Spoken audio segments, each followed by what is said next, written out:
नमस्कार सर्व माझ्या प्रिय विद्यार्थी मित्रांनी मैत्रिणींनो, तुमचं पुनश्च एकदा जिल्हा परिषद आयोजित ऑनलाईन वर्गामध्ये मी रमेश उमाटे, सहशिक्षक मंगळुरे प्रशाला अक्कलकोट सहर्ष स्वागत करतो।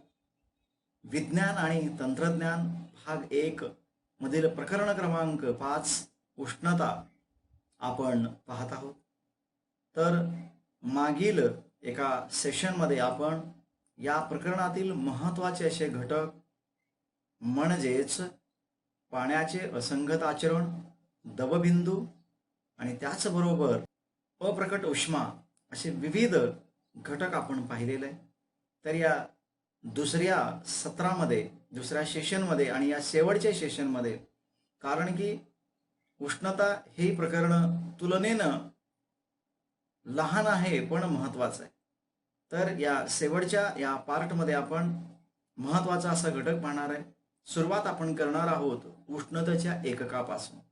तर युनिट ऑफ हीट, उष्णता आपण पाहिलेलं आहे, पण उष्णतेचे एकक काय त्याचा अभ्यास आपण करूया। तर उष्णता हे एसआय मापन पद्धतीमध्ये, इंटरनॅशनल स्टँडर्ड असं म्हटलं जातं, तर या एसआय मापन पद्धतीमध्ये जूल व सीजीएस मापन पद्धतीमध्ये कॅलरी या एककामध्ये मोजतात। तर पाहूया 1 किलो कॅलरी कशाला म्हणतात। तर 1 किलोग्रॅम पाण्याचे तापमान 14.5 डिग्री सेल्सिअस ते 15.5 डिग्री सेल्सिअस पर्यंत 1 डिग्री सेल्सिअसने वाढवण्यासाठी लागणाऱ्या उष्णतेस 1 किलो कॅलरी उष्णता असे म्हणतात। जसं 1 किलो कॅलरी आहे तसं आपल्याला 1 कॅलरी सुद्धा काढता येतं। समजा 1 ग्रॅम पाण्याचे तापमान 14.5 डिग्री सेल्सिअस ते 15.5 डिग्री सेल्सिअस पर्यंत 1 डिग्री सेल्सिअसने वाढवण्यासाठी लागणाऱ्या उष्णतेस 1 कॅलरी उष्णता असं म्हणतात। 1 किलो कॅलरीसाठी 1 किलोग्राम पाणी पाहिजे आणि 1 कॅलरीसाठी आपल्याला 1 ग्रॅम पाणी हवं। तर 14.5 ते 15.5 याच्या दरम्यान 1 डिग्री सेल्सिअसने तापमान वाढवण्यासाठी जेवढी आपल्याला काय लागते, उष्णता लागते, त्या उष्णताला काय म्हणतो आपण, 1 किलो कॅलरी आणि 1 कॅलरी असं म्हणतो। आणि 1 किलो कॅलरी आणि कॅलरीमध्ये कितीचा फरक आहे, तर 1 किलो कॅलरी बरोबर 1000 कॅलरी असतं, म्हणजेच 10⁻³ 10⁻³ कॅलरी आहे। तर आपण इथं युनिट पाहिल्यानंतर या प्रकरणातलं शेवटचा महत्त्वाचा मुद्दा म्हणजे विशिष्ट उष्माधारकता, म्हणजे स्पेसिफिक हीट कॅपॅसिटी। म्हणजे काय नेमकं, समजा विविध आपल्याकडे वस्तू आहेत, लोखंड आहे, तांबे आहे, शिसे आहे किंवा अल्युमिनियम आहे, जस्त आहे, असे विविध घटक आपल्याकडे आहेत। तर प्रत्येकाचं जे हीटची कॅपॅसिटी आहे, उष्मा धारण करण्याची, धारकता म्हणजे धारण करणे, हे समान असतं का? समजा तिन्ही एका ज्योत आहे, ज्या ज्योतीवर आपण पकडलं तर पर्टिक्युलर टाइमसाठी, समान कालावधीसाठी, तर सगळे लोखंड, जस्त आणि तांबे हे सगळे वस्तू, धातू समान उष्णता ग्रहण करतील का किंवा नंतर ते समान उष्णता सोडतील का? तर याचं उत्तर नाही असं आहे। तर त्यांचं उष्माधारकतेचं जे कॅपॅसिटी आहे, धारकता म्हणतो आपण, ते वेगवेगळं असतं। ते आपण आता एका प्रयोगाच्या साह्याने इथं आपण ते पाहूया। तर त्यासाठी तुम्हाला काय काय लागणार आहे साहित्य पहा। इथं मेणाचा जाड थर असलेला ट्रे पाहिजे, मेणामध्ये आपण प्रयोग करतोय। लोखंड, तांबे व शिसे यांचे समान वस्तुमानाचे भरीव गोल, समान वस्तुमान असलेलं गोल घ्यायचे। बर्नर किंवा दिवा, स्पिरिटचा दिवा, मोठे चंचू पात्र इत्यादी वस्तू घ्यायचे। आणि इथं सोबतच्या आकृतीमध्ये आपण पाहू शकतो, तर त्यामध्ये काय केलेलं पहा। तर हे सगळे तिन्ही समान वस्तुमानाचे लोखंड, तांबे व शिसे हे यांचे भरीव गोल घेतलेला आहे आणि ते तिन्ही पहिल्यांदा उकळत्या पाण्यामध्ये काही काळ ठेवलेला आहे। काही काळ म्हणजे समान कालावधीसाठी, 10 मिनिट असेल तर 10 मिनिट, 15 असेल तर 15 मिनिट, जो कालावधी आहे तो तिघांसाठी समान आहे। नंतर त्यांना काढलं बाहेर आणि तिन्ही गोळ्याचे तापमान उकळत्या पाण्याच्या तापमाना एवढेच, म्हणजे आता किती असणार आहे, 100 डिग्री सेल्सिअस असणार आहे पाण्यामध्ये ठेवल्यानंतर, आणि लगेच त्यांना मेणाच्या जाड थरावर ठेवून द्यायचं आहे। आता पाहायचं आहे की प्रत्येक त्याच्यामध्ये लोखंड, त्यानंतर तांबे आणि शिसे हे त्या मेणाच्या जाड थरामध्ये किती खोलपर्यंत ते जातात, त्याची नोंद घ्यायची आहे। तर तुमचं नोंद घेतल्यानंतर आकृती सुद्धा तुम्हाला दिसत आहे. लोखंडे जास्त खोल गेलेलं आहे, तांबे मध्यम आहे आणि शिसे मात्र अजून वरच्या बाजूलाच आहे. त्यावरून आपल्याला काय सांगता येतं, जो गोळा जास्त उष्णता शोषून घेतो तो गोळा मेणालाही जास्त उष्णता देईल आणि त्यामुळं मेण जास्त प्रमाणात वितळेल आणि तो खोलवर जाईल. तर याप्रमाणे जर पाहिलं तर यामध्ये काय हो झालेलं आहे, लोखंडाचा गोळा जास्त खोलवर गेलेला आहे, शिशाचा गोळा हा वरच्या स्तरावर आहे आणि तांब्याचा जो गोळा आहे तो दोघांच्याही मध्ये आहे, दोघांच्या दरम्यान तो आहे. यावरून असं दिसतं की तापमान जरी सारखं प्रमाणात दिलं असेल तिघांनाही, पण त्यांच्याकडून जे उष्णता द्यायची कॅपॅसिटी आहे, धारकता आहे, ती वेगवेगळा आहे. कारण की प्रत्येक धातूचा गुणधर्म वेगळा आहे. म्हणून याच्यावरून हे सिद्ध होतं की प्रत्येक गोळ्याचा गुणधर्म वेगळा असल्यामुळं उष्णता शोषून घ्यायची आणि उष्णता द्यायची क्षमता वेगवेगळ्या आहे. म्हणूनच या गुणधर्माला आपण काय म्हणतो, विशिष्ट उष्माधारकता, स्पेसिफिक हीट कॅपॅसिटी म्हणतो. बघूया आता पदार्थाची विशिष्ट उष्माधारकता कशाला म्हणतात. एकक वस्तुमानाच्या पदार्थाचे तापमान 1 डिग्री सेल्सिअसने वाढवण्यासाठी लागणारी उष्णता म्हणजे त्या पदार्थाची विशिष्ट उष्माधारकता होय. पहा, एकक वस्तुमानाच्या पदार्थाचे 1 डिग्री सेल्सिअसने वाढवण्यासाठी लागणारी उष्णता म्हणजे त्या पदार्थाची काय असणार आहे, विशिष्ट उष्माधारकता असणार आहे. तर आपण एक सोबतच्या इथं तक्ता दिलेला आहे, त्या तक्त्यामध्ये काही वस्तू वेगवेगळ्या प्रकारचे दिलेले आहेत पदार्थ, त्यांची विशिष्ट उष्माधारकता आपण बघूया. तर विशिष्ट उष्माधारकता स्मॉल सी, इंग्रजी सी अक्षराने दर्शवतात आणि विशिष्ट धारकतेचे SI मापन एकक जे आहे ते जूल पर केजी डिग्री सेल्सिअस आहे. तर सीजीएस मध्ये calorie per gram degree Celsius आहे. तर आपण तक्त्यात पहा, पाणी त्याची विशिष्ट उष्माधारकता 1 मानण्यात आलेली आहे, 1 calorie per gram degree Celsius कॅलरीमध्ये दिलेला आहे. पॅराफिन त्याच्यापेक्षा कमी आहे, 0.54 आहे. रॉकेल 0.52. अल्युमिनियम तर अतिशय कमी आहे, 0.215 म्हणजे 2.21 असल्यासारखं, त्यांच्यापेक्षा कमी आहे. लोखंड फक्त 0.110 आणि त्यानंतर तांबे त्याच्यापेक्षाही कमी आहे, 0.095. चांदी 0.056, पारा 0.033. तर आपण आत्ताच उदाहरण पाहिले ते लोखंड, तांबे आणि शिसे, त्यापैकी लोखंड आणि तांब्याचं दिलेलं आहे 0.11 आहे तरी 0.09 आहे. म्हणून लोखंडाचं उष्माधारकता जास्त आहे, उष्णता जास्त शोषून घेतं, म्हणून ते उष्णता सुद्धा जास्त देतं, जास्त ते मेण वितळलेलं आहे आणि ते खोलवर गेलेलं आहे. तर आपल्याला इथं काही पदार्थाची विशिष्ट उष्माधारकता काढण्यासाठी आपल्याला काही पाहिजे तिथे.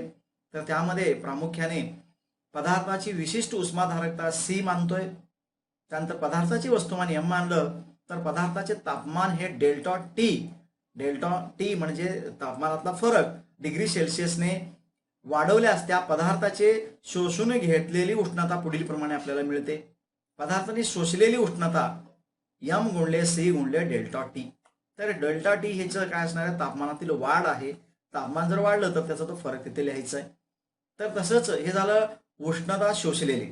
आता ज्यावेळी उष्णता शोषून घेतात हे पदार्थ त्यावेळी ती उष्णता देणार सुद्धा आहेत, तर त्यांनी गमावतात. उष्णता गमावलेलं जर सूत्र काढायला गेलो तर परत C हे विशिष्ट उष्माधारकता असणार आहे, M हे पदार्थाचं वस्तुमान असणार आहे आणि पदार्थाचे तापमान डेल्टा टी डिग्री सेल्सिअस. इथं मात्र डेल्टा टी हे तापमान काय आहे, उष्णता तापमानातील घट आहे. मग त्याचं सूत्र काय मिळेल आपल्याला, पदार्थाने गमावलेली उष्णता जर काढायला गेलो M गुणले C गुणले डेल्टा टी आणि डेल्टा टी हे इथं तापमानातील घट आहे. तर हे दोन सूत्राचा वापर आपण त्या पदार्थाची उष्माधारकता काढण्यासाठी काढतो किंवा त्या पदार्थाने किती उष्णता शोषून घेतली आणि त्या पदार्थाने किती उष्णता गमावली हे काढण्यासाठी आपण करत असतो. आता उष्णता देणे आणि घेणे हे कधी शक्य आहे, पाहूया. उष्णताचे देवाणघेवाण कधी शक्य असते, तर त्यासाठी आपल्याला उष्ण व थंड असे 2 पदार्थ असणं गरजेचं आहे. कारण की उष्ण आणि थंड या 2 वस्तूमध्येच उष्णतेची देवाणघेवाण होत असते. नेमकं कसं होतं, तर आकृतीत पाहू शकतो आपण. 2 आकृत्या दिलेल्या आहेत, 2 वस्तू आहेत, एक उष्ण वस्तू आहे आणि दुसरी थंड वस्तू आहे. तर काय होतं इथे असं होतं, उष्ण वस्तूचे तापमान जेव्हा ते संपर्कात येतं थंड वस्तू तर त्या उष्ण वस्तूचे तापमान हे हळूहळू कमी होत जातं आणि त्याच वेळी थंड वस्तूचं तापमान हे हळूहळू वाढत जातं. जोपर्यंत दोन्ही वस्तूचे तापमान समान होणार नाही तोपर्यंत तापमानामध्ये हा बदल होत जातो. आणि या क्रियेमध्ये काय होतं, गरम वस्तू काय करते, उष्णता गमावते, त्याचं उष्णता कमी होतं. आणि थंड वस्तू मात्र उष्णता ग्रहण करते म्हणजे मिळवतं. म्हणजेच दोन वस्तू एकमेकांच्या ऊर्जेची देवाणघेवाण करतात. अशा स्थितीत दोन्ही वस्तूंची प्रणाली वातावरणापासून वेगळी केल्यास उष्णतारोधक पेटीत आपण ठेवलेलं आहे सोबतच्या आकृतीमध्ये, तर पेटीत बाहेरून येणारी उष्णता आत येणार नाही किंवा बाहेरही जाणार नाही. त्यावेळी आपल्याला काय मिळतं, उष्णता विनिमयाचे तत्व आपल्याला मिळतं. म्हणजेच बाहेरची उष्णता आत नको, आतली बाहेर नको, त्यावेळी शक्य आहे. तर त्यावेळी काय होत असतं, उष्ण वस्तूने गमावलेली उष्णता बरोबर काय असतं, थंड वस्तूने ग्रहण केलेली म्हणजे मिळवलेली उष्णता यांच्या इतकं समान असतं. जेवढी उष्णता उष्ण वस्तू गमावतो तेवढी उष्णता थंड वस्तू मिळवतो. जेव्हा शक्य आहे, जेव्हा ती पेटी रोधक आहे, बाहेर हवा आत येत नाही किंवा आत बाहेर जात नाही, त्याला आपण उष्णता विनिमयाचे तत्व असे म्हणतो. तर हे झाल्यानंतर विशिष्ट उष्माधारकतेचं मापन कसं करतोय आपण, मापन नेमकं कसं करायचं, त्याच्यात किती उष्णता आहे, किती शोषलेलं आहे, तर कॅलरी मापीच्या साह्याने वगैरे करतात. तर ते पाहूया आपण कशा पद्धतीने केलं जातं. तर पदार्थाच्या विशिष्ट उष्माधारकतेचे मापन मिश्रण पद्धतीने केलं जातं. मिश्रण पद्धतीने पाहूया. यासाठी कॅलरी मापीचा उपयोग केला जातो. एक कॅलरी मापी एक काय आहे, सोबतच्या आकृतीत आपण पाहू शकतो.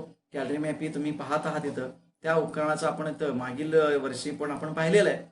तर ह्याच्यात नेमकं काय घडतं आपण बघूया. समजा उष्णता दिलेला स्थायू पदार्थ कॅलरी मापीतील पाण्यात टाकला जातो. कॅलरी मापी आकृतीत पहा, तर त्याच्यात उष्ण असलेला पदार्थ टाकून दिला, त्याच्यात पाणी आहे.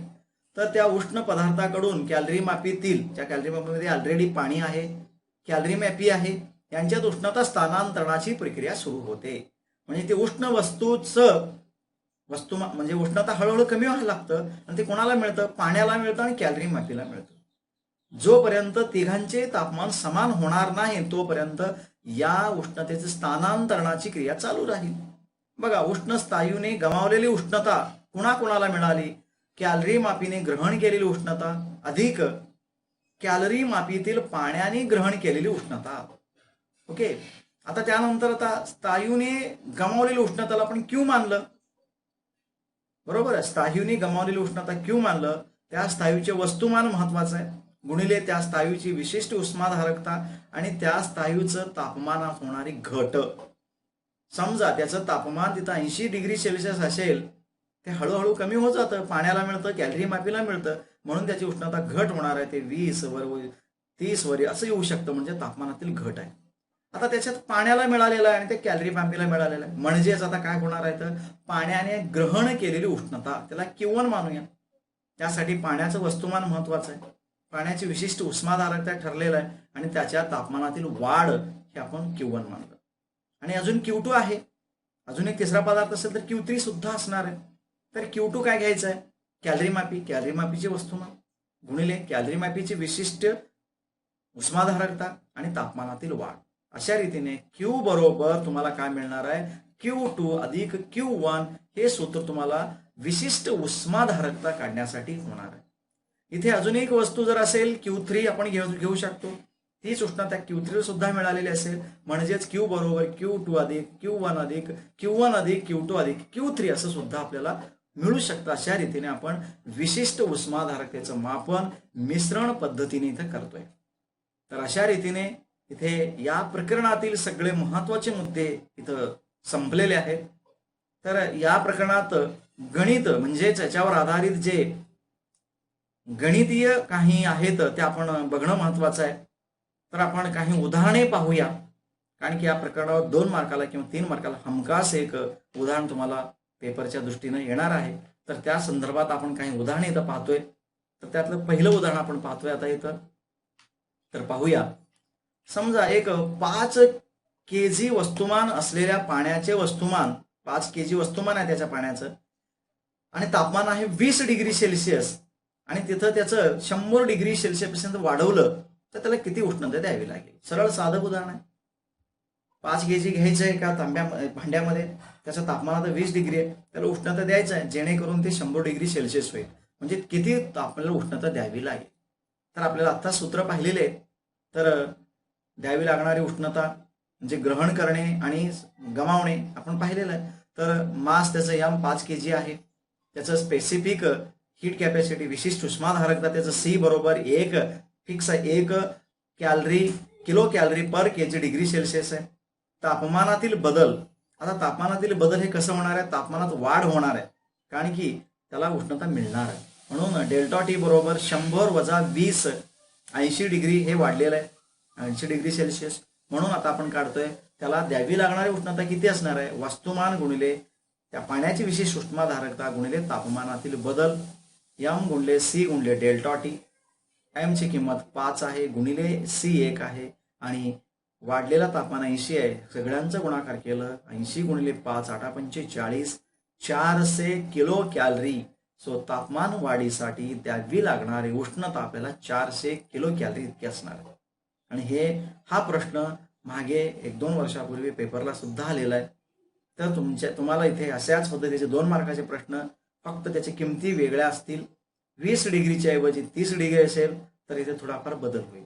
तर अशा रीतीने हे एक उदाहरण आपण पाहिलेलं आहे. त्यानंतर अजून एक आपण उदाहरण पाहूया.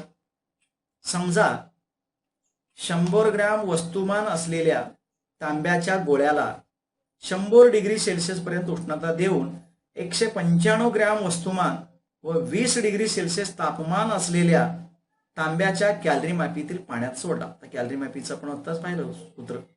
तर कॅलरी मापीचे वस्तुमान 50 ग्रॅम आहे. मिश्रणाचे जास्तीत जास्त तापमान किती होणार आहे आणि तुम्हाला दिलेलं आहे त्यांनी तांब्याची विशिष्ट उष्माधारकता 0.1 calorie per gram degree Celsius आहे. तर आपण सोडूया आता हे उदाहरण. हे 3 किंवा 4 मार्काला येऊ शकतं, 3 किंवा 5 मार्काला. तर समजा या मिश्रणाचं आपल्याला जास्तीत जास्त तापमान काढायचं आहे, ते काढायचं आहे म्हणजे टी आपण मानूया, टी डिग्री सेल्सिअस तापमान असणार आहे. आता इथं तांबे, तो काय करतो, तांबे उष्णता गमावतोय. मग काय होणार, तांब्याच्या गोळ्याने गमावलेली उष्णता कसं काढायचे, क्यू बरोबर गोळ्याचे वस्तुमान, त्याची विशिष्ट उष्माधारकता आणि त्याच्या तापमानातील घट जर लिहिलं 100 गुणिले 0.1 गुणिले 100 मधून वजा होणार आहे, तो किती मिश्रणाचं तापमान येणार आहे म्हणून 100 वजा टी आलं. आता ते जे तापमान तो गमावतो तांबे, ते पाण्याला मिळणार आहे, अजून कॅलरी मॅपीला मिळणार आहे. मग तांब्याला मिळालेली उष्णता आपण काढूया, Q1 मानूया. पाण्याचे वस्तुमान माहित आहे 195 ग्रॅम आहे, त्याची विशिष्ट उष्माधारकता 1 आहे आणि त्याचं आता इथं तापमानात वाढ होणार आहे टी वजा 20. तर पाहूया Q1 बरोबर 195 गुणिले 1 गुणिले टी वजा 20. मग आता कॅलरी मॅपीला मिळालेली उष्णता सुद्धा काढणं गरजेचं आहे. Q2 मानूया त्याला. त्यासाठी कॅलरी मॅपीचे वस्तुमान, कॅलरी मॅपीच्या द्रव्याची विशिष्ट उष्माधारकता आणि त्याच्या तापमानात सुद्धा वाढ होणार आहे. मग 50 हे त्याचं वस्तुमान आहे. त्यानंतर द्रव्याची विशिष्ट उष्माधारकता 0.1 हे दिलेलं होतं आणि टी वजा 20. तर आपण सूत्र पाहिलं, गमावलेली उष्णता आणि ग्रहण केलेली उष्णता, याचं जर सूत्र घेतलं तर Q बरोबर Q1 अधिक Q2 आपल्याला मिळेल. मग आपण किमती टाकून पाहूया. Q ची किंमत आपल्याकडे आहे 100 गुणिले 0.1 गुणिले 100 वजा टी बरोबर 195 गुणिले 1 गुणिले टी वजा 20 अधिक 50 गुणिले 0.1 गुणिले टी वजा 20. सगळ्यांचं कॅल्क्युलेशन करूया तर तुम्हाला पुढची स्टेप मिळेल. पुढची पायरी काय मिळेल तर 10, कारण की 100 गुणिले 0.1 म्हणजे 10 येतं, कंसात 100 वजा टी बरोबर 195 इन ब्रॅकेटमध्ये टी वजा 20 अधिक 5 कंसात टी वजा 20. आता इथे काय करायचं, आपण गुणायचं प्रत्येकाला. कंसाला गुणल्यानंतर तुम्हाला काय मिळेल पहा, 100 गुणिले 10 1000 वजा 10 टी बरोबर 195 टी आणि अधिक 5 टी, याचं कॅल्क्युलेशन करून ते 200 टी होत आहे. किंवा इथं टी वजा 20 कॉमन काढलं, सामायिक काढलं, टी वजा 20 कॉमन सामायिक काढल्यामुळे 195 अधिक 5 याची बेरीज 200 मिळतं. म्हणून आपण आता पुढच्या स्टेपला काय करतो, त्या कंसाला 200 ने गुणतोय. तर तुम्हाला 1000 वजा 10 टी बरोबर 200 टी वजा काय मिळेल, 200 गुणिले 20 म्हणजे 4000 मिळेल. म्हणून आपण जर वजा 4000ला या बाजूला घेतलं तर ते अधिक 4000 होईल. म्हणून आणि 10 वजा 10ला या बाजूला आणलं, या बाजूला म्हणजेच कोणत्या बाजूला उजव्या बाजूला तर ते अधिक होईल, म्हणजे 200t अधिक 10t 210t होईल आणि इकडे 5000 मिळेल. सो टी बरोबर 5000 ला 210 ने भागा, तुमचं उत्तर मिळेल 23.80 डिग्री सेल्सिअस. म्हणजे ज्या पाण्याचं तापमान किती होतं, 100 डिग्री सेल्सिअस होतं, त्या मिश्रणामध्ये टाकल्यानंतर पाण्याला सुद्धा मिळालं आणि इकडे कॅलरी मॅपीला मिळालं आणि त्याचं तापमान कमी कमी होत आता किती झालं, त्या एकूण मिश्रणाचं तापमान 23.80 डिग्री सेल्सिअस होईल. आता हे समजून घ्यायचं असेल तर आपण घरातच बघा, आंघोळ करत असताना पहिल्यांदा गरम पाणी घेतो, नळातून गरम पाणी सोडतो, आपण फारच जास्त गरम असेल तर थंड पाणी त्याच्यात ऍड करत जातो, जेणेकरून आपल्याला वाटतं हा आता हे कोमट झालेलं आपल्याला योग्य आहे. म्हणजे आपण त्याच्यात दुसरं एक म्हणजेच काय झालं, गरम पाणी जे होतं त्याची उष्णता कमावली, ते कुणाला मिळाली, त्या बादलीला मिळाली, बादलीमध्ये असेल तर. त्याचबरोबर आपण जे थंड पाणी टाकतो त्या थंड पाण्याला मिळतं, त्याच्यामध्ये जे जग असणार आहे, तांब्या असणार, त्या तांब्याला सुद्धा ती उष्णता मिळते, म्हणजे ती उष्णता गमावते आणि बाकीची उष्णता कमावतात. म्हणून त्या मिश्रणाचं म्हणजे आता जे पाणी आहे त्या बादलीचं त्याचं तापमान कमी होतंय, मग ते आपल्याला आंघोळीला योग्य असं असणार आहे. अशा पद्धतीचं हे उदाहरण आहे. तर असं मिश्रणाचं तापमान 23.80 डिग्री सेल्सिअस झालेलं असेल. आता हे झालं दुसरं उदाहरण. अजून एक आपण उदाहरण पाहतोय, शेवटचं उदाहरण पाहतोय आणि हे प्रकरण त्यावेळी संपेल. आणि तुम्हाला विनंती आहे, ही उदाहरणं झाल्यानंतर पुस्तकाच्या स्वाध्यायामध्ये सुद्धा भरपूर उदाहरणं आहेत, ती सुद्धा तुम्ही उदाहरणं सोडवण्याचा प्रयत्न करा. अजून जास्तीत जास्त उदाहरणे सोडवा, तेव्हा तुम्हाला हे उदाहरणे कसे असतील, वेगळ्या वेगळ्या पद्धतीची उदाहरणे आहेत, त्यांचे प्रत्येकाचे गुणधर्म किंवा सोडवण्याची पद्धत वेगळे, ते समजावून घेऊनच उदाहरणाची तयारी करा, जेणेकरून तुम्हाला 12वी सारख्या पेपरमध्ये, नीट सारख्या पेपरमध्ये सहज प्रश्न सुटतील. तर आपण शेवटचं उदाहरण बघतोय, पहा. 0 डिग्री सेल्सिअस तापमानाच्या बर्फाच्या मोठ्या लादीवर 97 डिग्री सेल्सिअस तापमानाची 80 ग्रॅम इतकी पाण्याची वाफ सोडली तर 0 डिग्री सेल्सिअस तापमानाचा बर्फ किती वितळेल आणि वाफेचे पाण्यात रूपांतरण होताना किती उष्णता बर्फाला दिली जाईल. परत एकदा बघा, 0 डिग्री सेल्सिअस असलेला बर्फ आहे, बर्फाचं तापमान 0 डिग्री सेल्सिअस आहे. मोठ्या लादीवर आता काय करायचं, 97 डिग्री सेल्सिअस तापमानाची 80 ग्रॅम पाण्याची वाफ सोडायची. 97 डिग्री म्हणजे वाफेला प्रचंड उष्णता आहे, 80 ग्रॅम इतकं वाफ आहे, ते पण त्या पाण्यावर, त्या बर्फावर सोडलं, डेफिनेटली ते बर्फ वितळणार आहे. तर ते वाफेचे बर्फ वितळेल तर 0 डिग्री तापमानाचा किती बर्फ वितळेल, बर्फ सुद्धा वितळेल, त्यावेळी त्या वाफेचं पाण्यात रूपांतर होताना किती उष्णता बर्फाला दिली जाईल हे आपल्याला काढायचं आहे.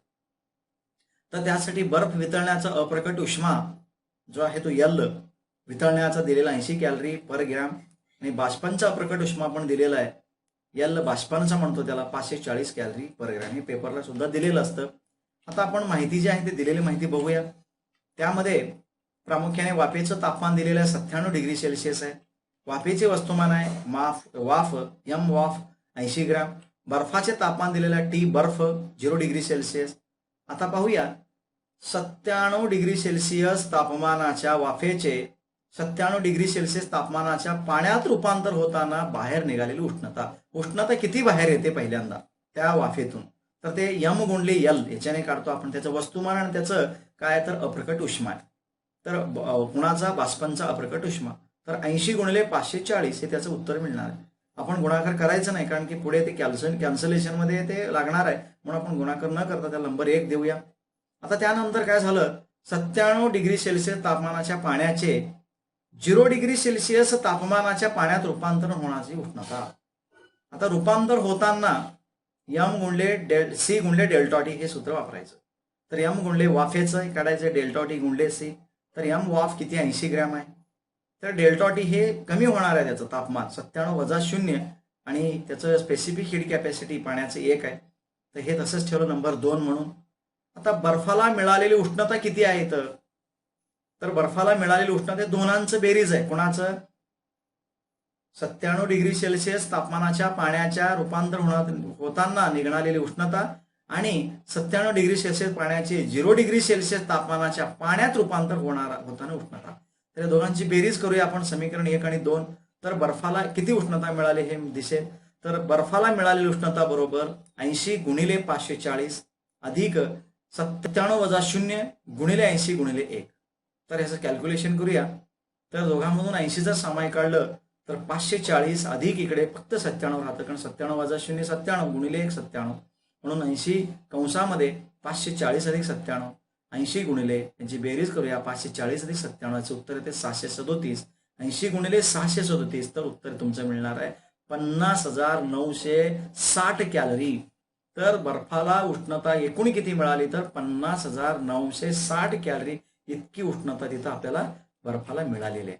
तर अजून आपल्याला काढायचं आहे, आता जो बर्फ आहे यम बर्फ इतक्या वस्तुमानाच्या बर्फाचे वरील उष्णतेने 0 डिग्री सेल्सिअस तापमानाच्या पाण्यात रूपांतर झाल्यामध्ये आता जे बर्फाला मिळालेली उष्णता आहे तीच काय असणार आहे, वाफेने गमावलेली उष्णता आहे.